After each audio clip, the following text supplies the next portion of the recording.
السلام عليكم ورحمة الله وبركاته. الحمد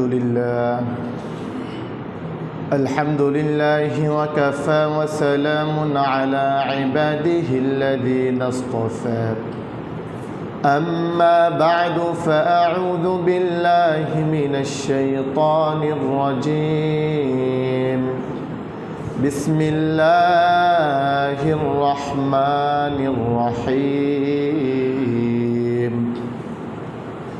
إنا أنزلناه في ليلة القدر وما أدراك ما ليلة القدر. ليلة القدر خير من 1000 شهر. تنزل الملائكة والروح فيها بإذن ربهم من كل أمر. سلام هي حتى مطلع الفجر. আমরা সকলে দুরূদ ইব্রাহিম পড়ি। اللهم صل على محمد وعلى آل محمد كما صليت على إبراهيم وعلى آل إبراهيم إنك حميد مجيد. اللهم بارك على محمد وعلى آل محمد كما باركت على إبراهيم وعلى آل إبراهيم إنك حميد مجيد. আল্লাহ রব্বুল আলামিনের কাছে শুকরিয়া জ্ঞাপন করছি যে রব্বুল ইজ্জাত ওয়াল জালাল আমাদের হায়াতের মধ্যে বরকত দিয়ে বছরের শ্রেষ্ঠ মাস, মর্যাদাবান মাস, মহিমান্বিত মাস রমাদান মাসের তৃতীয় জুমায়, চতুর্থ জুমায় মসজিদে আসার, বসার, কোরআন ও হাদিসের কিছু কথা বলার ও শোনার মতো যে রব আমাদেরকে তৌফিক দান করেছেন, আমরা মালিকের দরবারে মন প্রাণ উজাড় করে দিয়ে কালিমাতুশ শুকর আদায় করি। সকলে বলি আলহামদুলিল্লাহ। দুরুদ ও রহমত বর্ষিত হোক রহমাতাল লিল আলামিন হযরত মুহাম্মদ মুস্তাফা সাল্লাল্লাহু আলাইহি ওয়াসাল্লামের প্রতি। আল্লাহুম্মা সাল্লি আলাইহি আল্লাহুম্মা বারিক আলাইহি। প্রিয় মসজিদের মুসল্লি ভাইরা, আজকের জুমার এই সংক্ষিপ্ত সময়ে আমরা সদকাতুল ফিতর এবং লাইলাতুল কদর সম্পর্কে খুবই সংক্ষিপ্তভাবে কোরআন ও হাদিসের আলোকে আলোচনা করার ও শ্রবণ করার চেষ্টা করব ইনশাআল্লাহ। আল্লাহ রাব্বুল আলামিন রমাদানের এক মাস আমাদের উপরে সিয়ামকে ফরজ করেছেন। সিয়াম পালন করা এটা রবের আদেশ। মানুষ হিসেবে আল্লাহর এই আদেশ আমরা পালন করার চেষ্টা করতেছি। আল্লাহ আমাদেরকে তৌফিক দিয়েছেন, আলহামদুলিল্লাহ। তবে আল্লাহর এই আদেশ পালন করতে গিয়ে ইচ্ছায় অনিচ্ছায় অনেক সময় আমাদের দ্বারা এমন কিছু গুনাহের কাজ হয়ে যায় যে গুনাহের কাজ দ্বারা রোজা ভঙ্গ না হলেও রোজার মান কমে যায়, রোজা ত্রুটিপূর্ণ হয়। এজন্য আল্লাহ রাব্বুল আলামিন সদকাতুল ফিতরের এক বিধান দিয়েছেন, যেই বিধানের মাধ্যমে বান্দার অনিচ্ছাকৃত যেই গুনাহগুলো হয়ে যায় সেই গুনাহগুলো পূর্ণ হয়ে যায়। আল্লাহ রাব্বুল আলামিন রাসূলুল্লাহ সাল্লাল্লাহু আলাইহি ওয়াসাল্লামের মাধ্যমে জানিয়েছেন,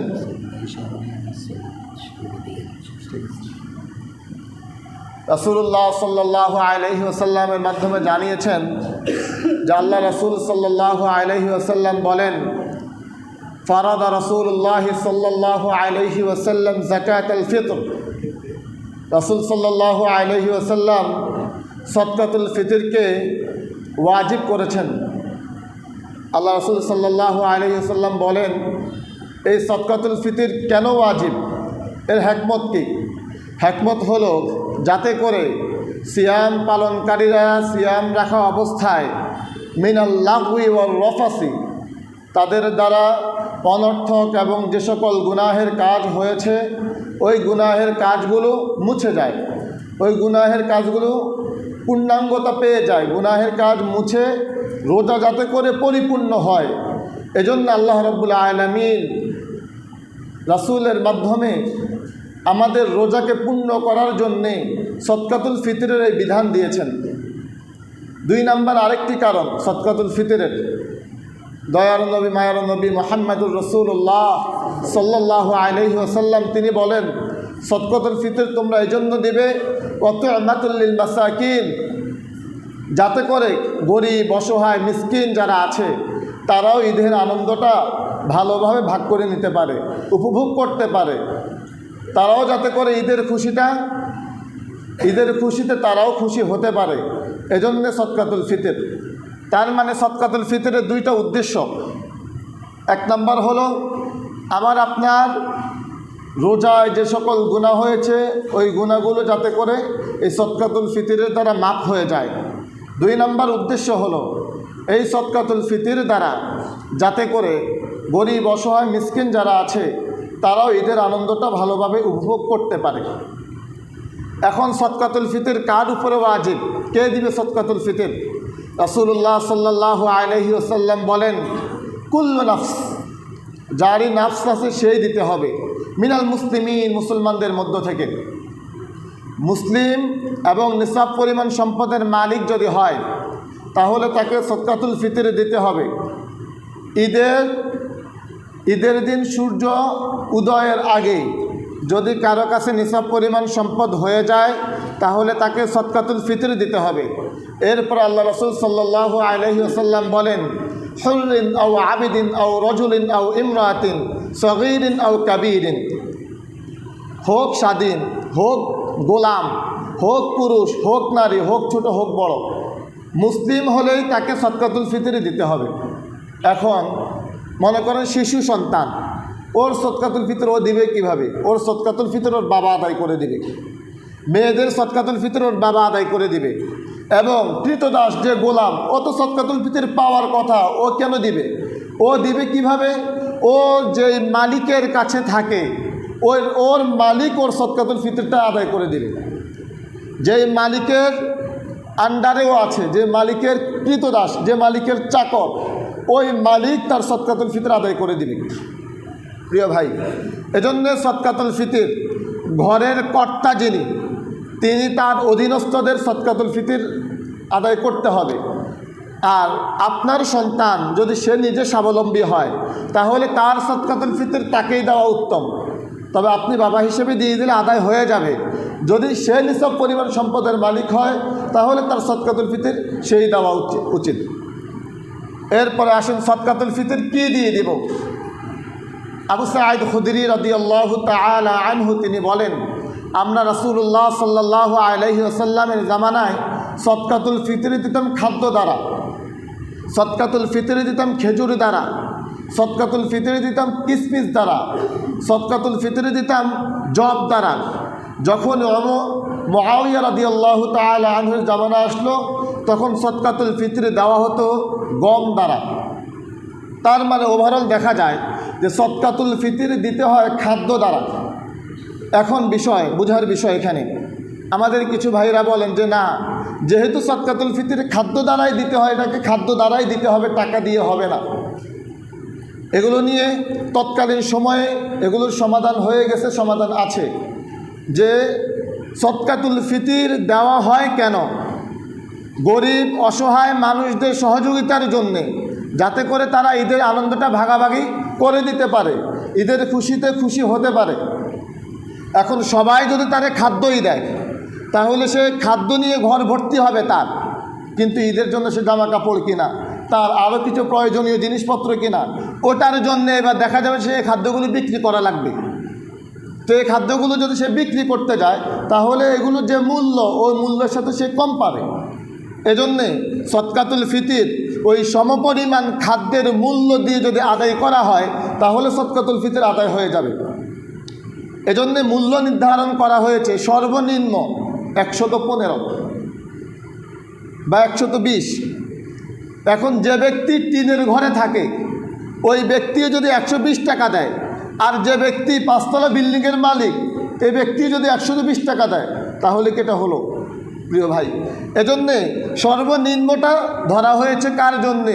যিনি মনে করেন যে 1 লাখ টাকার মালিক, যার উপরে সদকাতুল ফিতির ওয়াজিব হয়েছে, বছর অতিবাহিত হয় না ওই 1 লাখ টাকা, ওর উপরে হলো 120 টাকা আর 15 টাকা।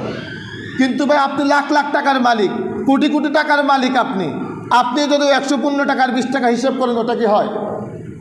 আপনার তো হিসেব করার দরকার সর্বোচ্চটা না পারেন, অন্তত মাঝামাঝিটা হিসেব করেন প্রিয় ভাই। এজন্যে যিনি যেই লেভেলের, যিনি যেই মর্যাদার, যিনি যেভাবে আর্থিকভাবে স্বাবলম্বী, উনি সদকাতুল ফিতির ওই মানের দেওয়া উচিত।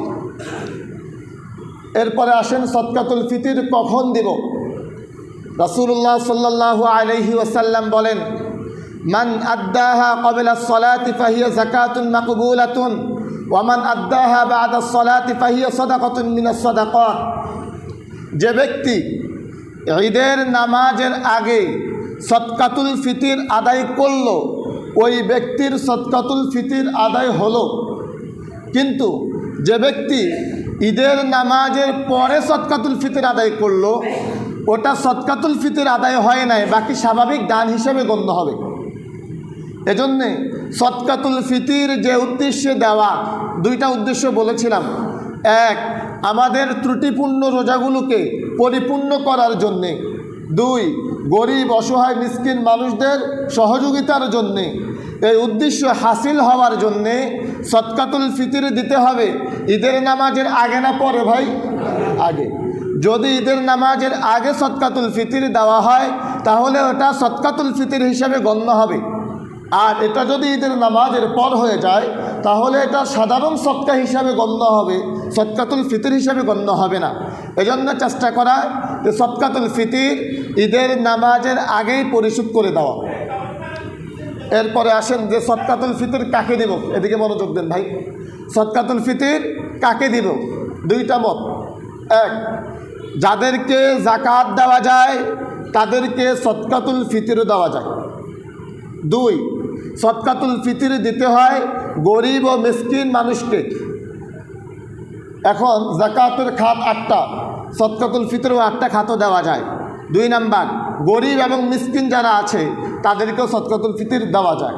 তো আমরা আমাদের আশেপাশের আত্মীয় স্বজনদের মধ্যে গরিব অসহায় যারা আছে তাদেরকে সদকাতুল ফিতর দিয়ে সহযোগিতা করার চেষ্টা করা। এ হলো আমাদের সদকাতুল ফিতর সম্পর্কে আজকের আলোচনা। এরপরে আসেন আমাদের দ্বিতীয় যে বিষয়, লাইলাতুল কদর। আল্লাহ রাব্বুল আলামিন লাইলাতুল কদর, এটা এতটাই মর্যাদাপূর্ণ, এতটাই দামি, এতটাই গুরুত্বপূর্ণ যে এই লাইলাতুল কদর সম্পর্কে আল্লাহ রাব্বুল আলামিন কোরআনে পূর্ণাঙ্গ একটা সূরা নাজিল করেছেন। এই লাইলাতুল কদরের রাত্রির অনেক মর্যাদা। কোরআনে আল্লাহ রাব্বুল আলামিন কয়েকটা মর্যাদার কথা বলেছেন। 1 নাম্বার, ইন্না আনজালনাহু ফি লাইলাতুল কদর, যে লাইলাতুল কদরের রাত্রিতে আল্লাহ রাব্বুল আলামিন কোরআন নাজিল করেছেন। কোরআন নাজিল হয়েছে কোন রাতে ভাই? লাইলাতুল কদরের রাত্রিতে। এই লাইলাতুল কদরের একটা মর্যাদা। 2 নাম্বার, লাইলাতুল কদরি খায়রুম মিন আলফি শাহর। লাইলাতুল কদর এটা এমন রাত যেটা 1000 মাসের চাইতেও বেশি।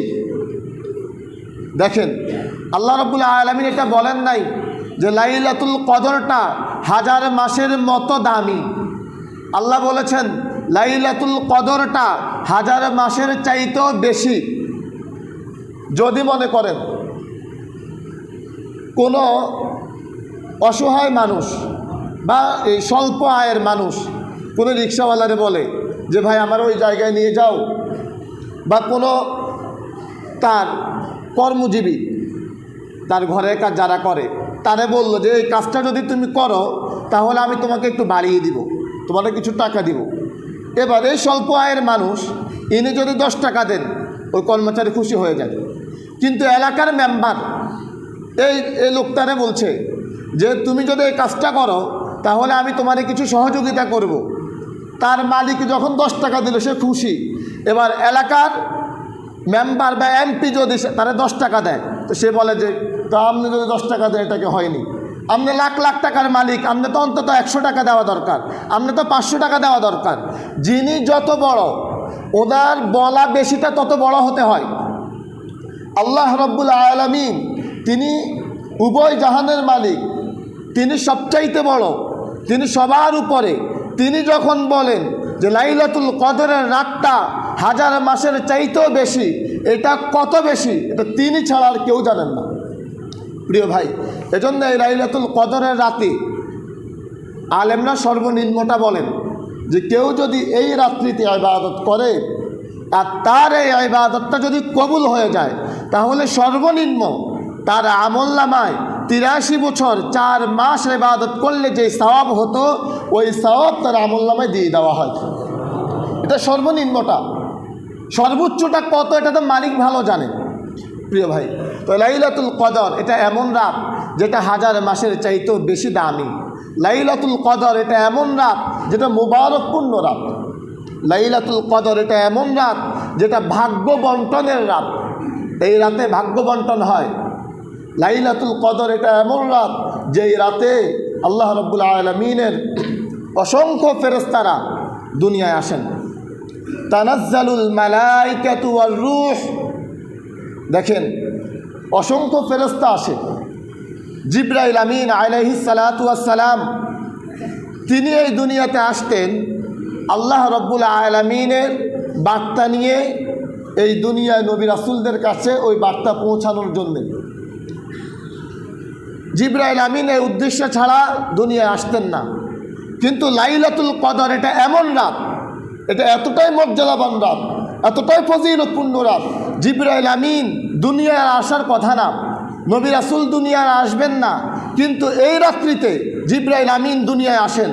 তানাজ্জালুল মালাইকাতু ওয়ার রূহ, ফেরেশতাদের সর্দার তিনি এই রাত্রির মর্যাদার কারণে, এই রাত্রির সম্মানের কারণে, এই রাত্রির গুরুত্বের কারণে ফেরেশতাদের সর্দার ফেরেশতাদেরকে নিয়ে আসে। তাফসীর কারকরা বলেন এই রাত্রটা এত দামি, আল্লাহর যে বান্দার ইবাদত কবুল হয় ওই বান্দার সাথে ফেরেশতারা মোলাকাত করে, ফেরেশতারা মুসাফাহা করে। এটা ওই বান্দা উপলব্ধি করতে পারে, ওই বান্দা ফিল করতে পারে যে আজ কদরের রাত। তিনি ইবাদত করেন আর মজা পান। ফেরেশতারা মুসাফাহা করে, ওটা কেমন করে সেটা আল্লাহ ভালো জানেন। এমনও তো হতে পারে যে কোনো এক মানুষের সুরত ধরে এসে তার সাথে মুসাফা করে গিয়েছি যে ভালো আছেন ভাই। প্রিয় ভাই, এজন্য এই রাত্রির কদর করা। এই রাত্রিটা এমন রাত যেটা শান্তিময় রাত, এই রাত্রিটা হলো বরকতপূর্ণ রাত, এই রাত্রিটা হলো গুনাহ মাপের রাত। আল্লাহ রাব্বুল আলামিন রমাদান দিয়েছেন গুনাহ মাপ করানোর জন্যে। রমাদান মালিক দিয়েছেন যাতে করে বান্দা তার অতীত জীবনের সকল গুনাহগুলোকে মাপ করাইতে পারে। এজন্য রমাদানের প্রত্যেকটা হাদিসে দেখা যায় যে আল্লাহ রাসূল বলেছেন যে অতীত জীবনের সকল গুনাহ মাপ। আল্লাহ রাসূল বলেছেন মান সামা রমাদানান ঈমানান ওয়া ইহতিসাবা গুফিরা লাহু মা তাকদ্দামা মিন যামবি। অতীত জীবনের সকল গুনাহ মাপ যদি রমাদানের সিয়াম রাখে। আল্লাহ রাসূল বলেছেন মান কামা রমাদানান ঈমানান ওয়া ইহতিসাবা গুফিরা লাহু মা তাকদ্দামা মিন যামবি। যে ব্যক্তি রমাদানে সালাতুত তারাউই আদায় করবে ওই ব্যক্তির অতীত জীবনের সকল গুনাহ মাপ। প্রিয় ভাই, সিয়াম, রমাদানের কিয়াম, এভাবে করে আমাদের 20 দিন অতিবাহিত হয়ে গিয়েছে। এখনও আমরা আমাদের গুনাহগুলোকে মাপ করাইতে পারি নাই, এখনও আমরা আমাদের গুনাহ থেকে মুক্ত হতে পারি নাই, এখনও আমরা নিজেকে জাহান্নাম থেকে বাঁচাইতে পারি নাই। এজন্য যেন রাসূল আবারও বললেন যে লাইলাতুল কদর আছে বান্দা উম্মত, রমাদানের শেষ দশকে লাইলাতুল কদর আছে। সেই লাইলাতুল কদর সম্পর্কে তোমাদেরকে বলি, মান কামা লাইলাতুল কদরি ঈমানান ওয়া ইহতিসাবা গুফিরা লাহু মা তাকদ্দামা মিন যামবি। তুমি যদি লাইলাতুল কদরের রাত্রিতে 2 রাকাত নফল নামাজও পড়ো উম্মত, তোমার অতীত জীবনের সকল গুনাহগুলোকে মাফ করে দেওয়া হবে। প্রিয় ভাই, তাহলে আমাদের গুনাহ মাফ করার জন্য এত আয়োজন, আমাকে গুনাহ মুক্ত করার জন্য এত আয়োজন, কিন্তু আমি কেন আমার গুনাহটা মাফ করাইতে পারলাম না? সিয়াম দিলেন গুনাহ মাফ করানোর জন্যে, কিয়াম দিলেন গুনাহ মাফ করানোর জন্যে, লাইলাতুল কদর দিলেন গুনাহ মাফ করানোর জন্যে, কিন্তু আমি কপাল পোড়া গুনাহটা মাফ করাইতে পারলাম না। এজন্যই তো জিবরাইল আমিন বললেন, হে আল্লাহর রাসূল, যে ব্যক্তি রমাদান পেল কিন্তু তার গুনাহকে মাফ করাইতে পারল না, ওই ব্যক্তি ধ্বংস হোক। আল্লাহ রাসূল সাল্লাল্লাহু আলাইহি ওয়াসাল্লাম এই বদদুয়ার উপরে আমিন বলেছেন। তার মানে এই দোয়াকে আল্লাহ রাব্বুল আলামিন কবুল করে নিয়েছেন। প্রিয় ভাই, আমাদের হাতে আর কয়েকটা দিন, আর কয়েকটা রাত। এখনই সময় আমাদের রবের কাছে ফিরে আসার, এখনই সময় ইবাদতে মশগুল হওয়ার, এখনই সময় লাইলাতুল কদরের কদর করার, এখনই সময় নিজেকে ইবাদতে বন্দী করে নেওয়ার। প্রিয় ভাই, লাইলাতুল কদর এটা এতটাই দামি রাত। আয়েশা রাদিয়াল্লাহু তাআলা আনহা রাসূলুল্লাহ সাল্লাল্লাহু আলাইহি ওয়াসাল্লামকে জিজ্ঞাসা করেছিলেন, ইয়া রাসূলুল্লাহ, আমি যদি বুঝতে পারি যে আজকের রাতটা লাইলাতুল কদরের রাত, তাহলে আমার করণীয় কি হওয়া চাই? আমি কোন দোয়াটা করব?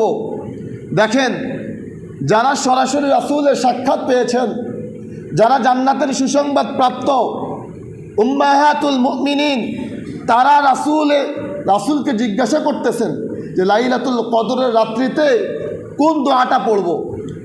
তখন আল্লাহ রাসূল সাল্লাল্লাহু আলাইহি ওয়াসাল্লাম তার সহধর্মিনী আমাদের মা আয়েশা রাদিয়াল্লাহু তাআলা আনহাকে শিখিয়ে দিচ্ছেন যে যদি তোমার কাছে মনে হয় যে আজকের রাতটা লাইলাতুল কদরের রাত, অথবা রমাদানের শেষ দশক, রমাদানের শেষ দশকের বেজোড় রাতগুলোতে তুমি কোন দোয়াটা পড়বা জানো? তুমি এই দোয়াটা পড়ো, আল্লাহুম্মা ইন্নাকা আফুউন তুহিব্বুল আফওয়া ফাআফু আন্নি।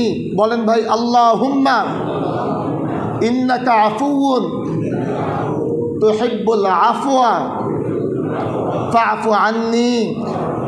সবাই খুব মনোযোগ দিয়ে বলেন, আমি কয়েকজনকে জিজ্ঞাসা করব যাতে বলতে পারেন।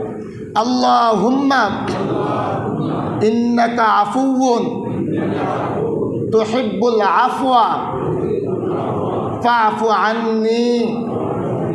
আল্লাহুম্মা ইন্নাকা আফুউন তুহিব্বুল আফওয়া ফাআফু আন্নি। ভাই, মনোযোগের সাথে পড়ি, নিজের গুনাহ মাফ করানোর জন্য পড়ি। এই দোয়াটা সম্পর্কে একটু আলোচনা করে আলোচনা শেষ করব। বলেন, আল্লাহুম্মা ইন্নাকা আফুউন তুহিব্বুল আফওয়া ফাআফু আন্নি। আল্লাহুম্মা ইন্নাকা আফুউন তুহিব্বুল আফওয়া ফাআফু আন্নি। অর্থ হলো, আল্লাহুম্মা, হে আল্লাহ, ইন্নাকা আফুউন, আপনি ক্ষমাকারী, তুহিব্বুল আফওয়া, আপনি ক্ষমা করতে ভালোবাসেন। যেহেতু আপনি ক্ষমাকারী, যেহেতু আপনি ক্ষমা করতে ভালোবাসেন, ফাআফু আন্নি, হে আল্লাহ, সেহেতু আপনি আমাকে ক্ষমা করে দেন। ফাআফু আন্নি মানে আমাকে মাফ করে দেন, আর ফাআফু আন্না মানে আমাদেরকে মাফ করে দেন। তাহলে এবার দোয়ার অর্থটা মনে করে করে পড়া, যে আল্লাহ আপনি ক্ষমাশীল, ক্ষমা করতে ভালোবাসেন, তাহলে আল্লাহ আপনি আমাকে মাফ করে দেন। বলেন, আল্লাহুম্মা ইন্নাকা আফুউন তুহিব্বুল আফওয়া ফাআফু আন্নি। আল্লাহুম্মা ইন্নাকা আফুউন তুহিব্বুল আফওয়া ফাআফু আন্নি। দেখেন, অর্থটা তো বললাম, একটু বুঝি যে আল্লাহ আপনি ক্ষমাশীল, ক্ষমা করতে কি করেন? ভালোবাসেন। সেহেতু আমাকে কি করে দেন? ক্ষমা করে দেন। ফাআফু আন্নি, আমাকে কি করে দেন? ক্ষমা করে দেন। দেখেন, আস্তাগফিরুল্লাহ, আল্লাহ আপনি আমাকে ক্ষমা করে দেন, আপনার কাছে ক্ষমা চাই। আবার ফাআফু আন্নি, আমাকে ক্ষমা করে দেন, আপনার কাছে ক্ষমা চাই। এই দুই ক্ষমার মধ্যে পার্থক্য আছে। আস্তাগফিরুল্লাহ বলে যে ক্ষমা চাওয়া হয়, আর ফাআফু আন্নি বলে এই কদরের রাত্রিতে রাসূল যে দোয়া শিখিয়েছেন যে ক্ষমা করে দেন, এই ক্ষমার মধ্যে পার্থক্য আছে। সেটা কেমন? মনে করেন কোনো এক ব্যক্তি বালুময় মরুভূমিতে হেঁটেছে, তার হাঁটার কারণে মরুভূমিতে তার পায়ের ছাপগুলো বসে গেছে। সে যে হেঁটে হেঁটে গিয়েছে এখান দিয়ে, পায়ের ছাপগুলো বসে বসে গেছে। কিছুক্ষণ পর মরুভূমিতে এমন ঝড় হয়েছে, ওই ঝড়ে তার ওই পায়ের ছাপগুলো সব মুছে গিয়েছে। এখান দিয়ে যে একটু আগে কোনো মানুষ হেঁটে গিয়েছে এটার কোনো চিহ্ন মাত্র নাই, কেউ বুঝার কোনো উপায় নাই যে এখান দিয়ে কেউ হেঁটে গিয়েছে।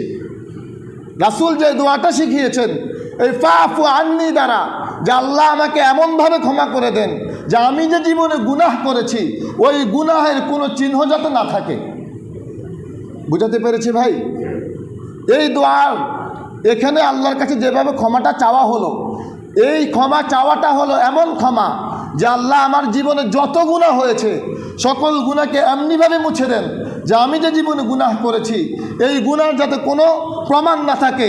কিরামান কাতিবিন যে লিখেছে তাদের ওই খাতায় যাতে প্রমাণ না থাকে। আমার হাত যে সাক্ষী এই হাত যাতে ভুলে যায়, আমার পা যে সাক্ষী এই পা যাতে ভুলে যায়, আমার চোখ যে সাক্ষী এই চোখ যাতে ভুলে যায়, এই জমিন যে সাক্ষী এই জমিন যাতে ভুলে যায়, আল্লাহ এমনিভাবে আমাকে ক্ষমা করে দেন।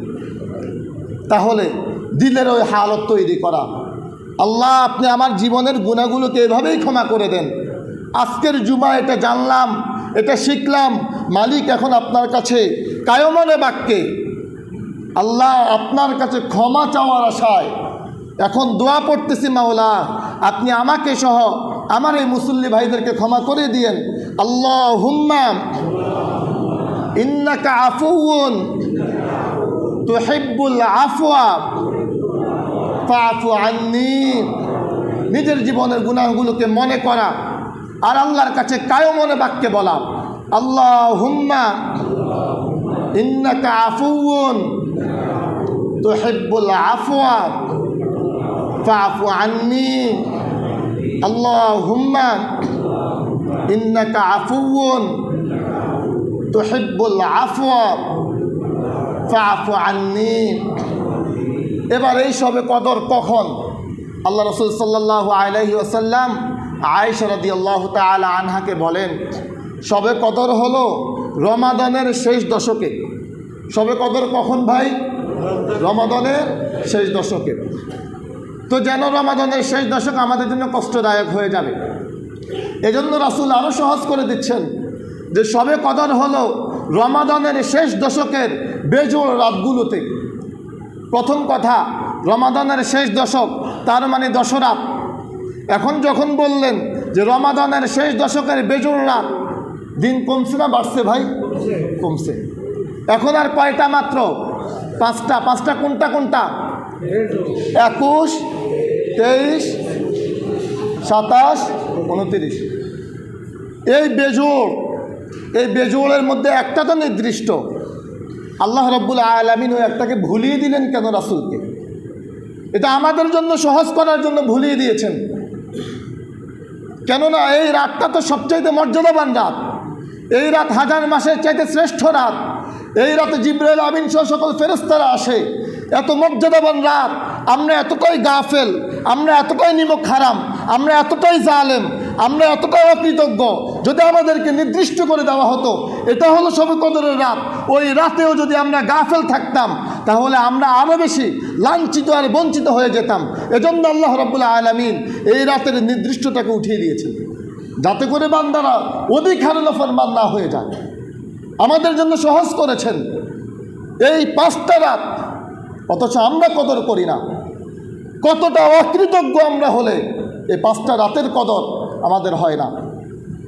আল্লাহ রাসূল সাল্লাল্লাহু আলাইহি ওয়াসাল্লাম এই 10 দিন, এই 10 রাত ইবাদত করার জন্যে সাদ্দা মিজারাহু, তার কোমরকে বেঁধে নিতেন। আহয়া লাইলাহু, রাত্রি জাগরণ করতেন। ওয়াইকাযা আহলাহু, পরিবার পরিজনকে জাগিয়ে দিতেন। মিলান আপনার সাথে আমার সাথে। এই 10 দিনের ইবাদতের জন্যে আপনার পরিকল্পনা কি, আমার পরিকল্পনা কি? এই 10 দিনের ইবাদতের জন্যে, এই 10 রাতের ইবাদতের জন্যে আপনি রাতের কতটুকু জাগলেন, আমি কতটুকু জাগলাম? আপনি আপনার পরিবারের কতজনকে বললেন, আমি আমার পরিবারের কতজনকে বললাম? অথচ আল্লাহ রাব্বুল আলামিন বলেছেন, কু আনফুসাকুম ওয়া আহলিকুম নার, নিজেও জাহান্নাম থেকে বাঁচো, পরিবার পরিজনকেও জাহান্নাম থেকে বাঁচাও। দায়িত্ব খুব বেশি দেন নাই মালিক, মালিক বলেন না যে তুমি তোমার সমাজ পরিবর্তন করে দাও, তুমি তোমার দেশ পরিবর্তন করে দাও, তুমি তোমার রাষ্ট্র পরিবর্তন করে দাও, এটা মালিক বলেন নাই। মালিক বলেছেন কু আনফুসাকুম, আরে নিজে বাঁচো, ওয়া আহলিকুম নারা, তোমার পরিবার পরিজনকে বাঁচাও।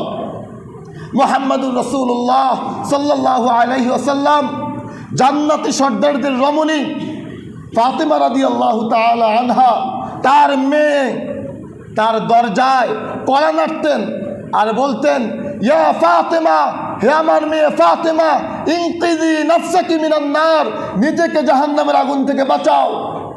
আমি মুহাম্মদের ওই ক্ষমতা নাই তোমাকে জাহান্নামের আগুন থেকে বাঁচাতে পারবো। প্রিয় ভাই, তাহলে যেখানে স্বয়ং মুহাম্মাদুর রাসূলুল্লাহ সাল্লাল্লাহু আলাইহি ওয়াসাল্লাম তার মেয়েকে জাহান্নামের আগুন থেকে বাঁচতে বলতেছেন, আর এই 10টা দিন 10টা রাত আমাদের মাঝ দিয়ে অতিক্রম হচ্ছে, অথচ আমাদের কারো কোনো ইবাদতের যেমন মশগুল হওয়া দরকার ছিল ওই মশগুল নাই। অথচ রাসূল বলেছেন, এই রমাদান পেল যে কিন্তু গুনাহ মাফ করাইতে পারল না যে, ওই ব্যক্তি লাঞ্ছিত আর বঞ্চিত। আল্লাহ রাসূল হাদিসে বলেছেন, সবে কদর থেকে যে ব্যক্তি বঞ্চিত হলো, ওই ব্যক্তি সকল কল্যাণ থেকে বঞ্চিত হলো। এরপরে রাসূল বলেন, সবে কদর থেকে বঞ্চিত যারা, লাঞ্ছিত যারা, পথহারা যারা, এরা ছাড়া অন্য কেউ বঞ্চিত হয় না। প্রিয় ভাই, তাহলে যে ব্যক্তি মার্কেটিংয়ে আছে, রাসূল সবে কদর পাওয়ার জন্য ইতিকাফে, আর আপনি মার্কেটিংয়ে গিয়ে মনে করেন যে আপনি সবে কদর পেয়ে যাবেন, এত সহজ? সাহাবায়ে আজমাইন সবে কদর পাওয়ার জন্য ইতিকাফে, আর আপনি দুনিয়া কামাইবেন আর সবে কদর পেয়ে যাবেন, এত সহজ? এতই সহজ যদি হতো তাহলে রাসূল তার জীবনে ইতিকাফ কখনো ছাড়েন নাই। কতবার বলেছি যে রাসূল ইতিকাফ ছাড়েন নাই, আর আপনি ইতিকাফ করেন নাই, আর সবে কদর এমনিতেই পেয়ে যাবেন চেষ্টা ছাড়া, কোনো রকমের মুজাহাদা ছাড়া। আয়েশা রাদিয়াল্লাহু তাআলা আনহা বলেন, এই 10টা দিন 10টা রাত রাসূল এভাবেই মুস্তিহাদ করতেন, এভাবেই ইস্তিহাদ করতেন, এভাবেই পরিশ্রম করতেন। অন্য দিনগুলোতে, অন্য 20 দিন রাসূল এই পরিমাণ পরিশ্রম করতেন না। প্রিয় ভাই, তো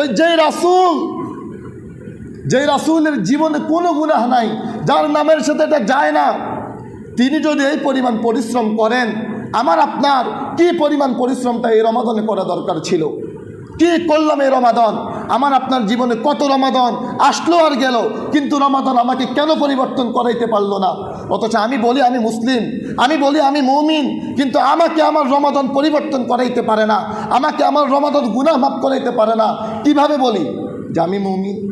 কিভাবে বলি যে আমি মুসলিম?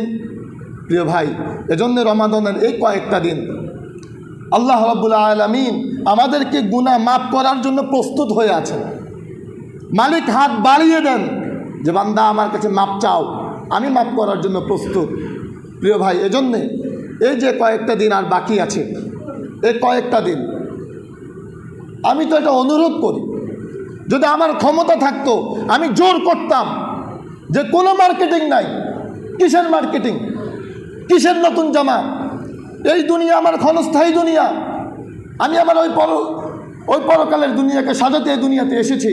কিসের কি করতেছি? প্রিয় ভাই, আমার যদি ক্ষমতা থাকতো, কিভাবে বললে, যদি বলেন যে হাতে ধরে বলেন, তাহলে আমরা এই বাকি রাতগুলো, বাকি দিনগুলোতে ইবাদতে কাটাবো। যদি বলেন, আপনারাই যদি বলেন যে আমাদের পায়ে ধরে বলেন, পায়ে ধরে বলেন, আরে আমি এক মানুষ, যদি বলেন পায়ে ধরে বলেন, এমনি বুঝি না, চিল্লাই বলেন বুঝি না, পায়ে ধরে বলেন, তো পায়ে ধরে বলবো। আপনার বলেন, আপনার পা দেন, আপনার পা দেন ভাই। আমরা এই উম্মতের কান্ডারি, আমরা বলি যে আমরা রাসূলের উত্তরসূরি। আমাদের রাসূলুল্লাহ উম্মতের কাছে গিয়েছেন, ধারে ধারে গিয়েছেন, মার খেয়েছেন, তারপরে দাওয়াত দিয়েছেন। আপনাদের জন্যই আমরা, আপনার পা দেন, আপনার পা ধরে বলি যে ভাই এই 10টা দিন বাকি, এই কয়েকটা দিন ইবাদতে কাটান। কিভাবে বলতাম? এই গলা ফাটিয়ে বলি। কেউ বলে যে নরম করে বলেন, আমার এভাবেই আসে, আমার বুক থেকে আসে, আমার কষ্ট থেকে আসে, আমার মন চায় আরও গলা ফাটাই বলি। আপনার পা দেন, পা ধরেই বলি যে বাকি দিনগুলোতে রবের ইবাদতে কাটান। বাকি একটা রাত আর ঘুমাইয়েন না, যতটুকু ঘুম আসে শুধুই হেলান দিয়ে একটু ঘুমান। ঘুম আসলে কাউকে বলেন যে ভাই আধা ঘন্টা পরে উঠিয়ে দিয়েন, একটু বিশ্রাম নিয়ে উঠে যান, আবার রবের ইবাদতে কাটান। প্রিয় ভাই, এজন্য শবে কদরের 2টা রাত অলরেডি চলে গিয়েছে, বাকি 3টা রাত একটু আমল করার চেষ্টা করবেন তো ভাই? আল্লাহ আমাদেরকে তৌফিক দান করেন, আল্লাহ আমাদের গুনাহগুলোকে মাফ করে দেন, আল্লাহ বাকি রমাদানগুলো ইখলাসের সাথে ইবাদত করার তৌফিক দান করেন। আল্লাহ রাব্বুল আলামিন আমাদের রমাদানের সকল আমলগুলোকে কবুল করিয়ে নেন, সকল আমলের ভুল ত্রুটিগুলোকে মাফ করে দেন। আমাদের সেক্রেটারি সাহেব কিছু কথা বলবেন, মনোযোগ দিয়ে শুনুন।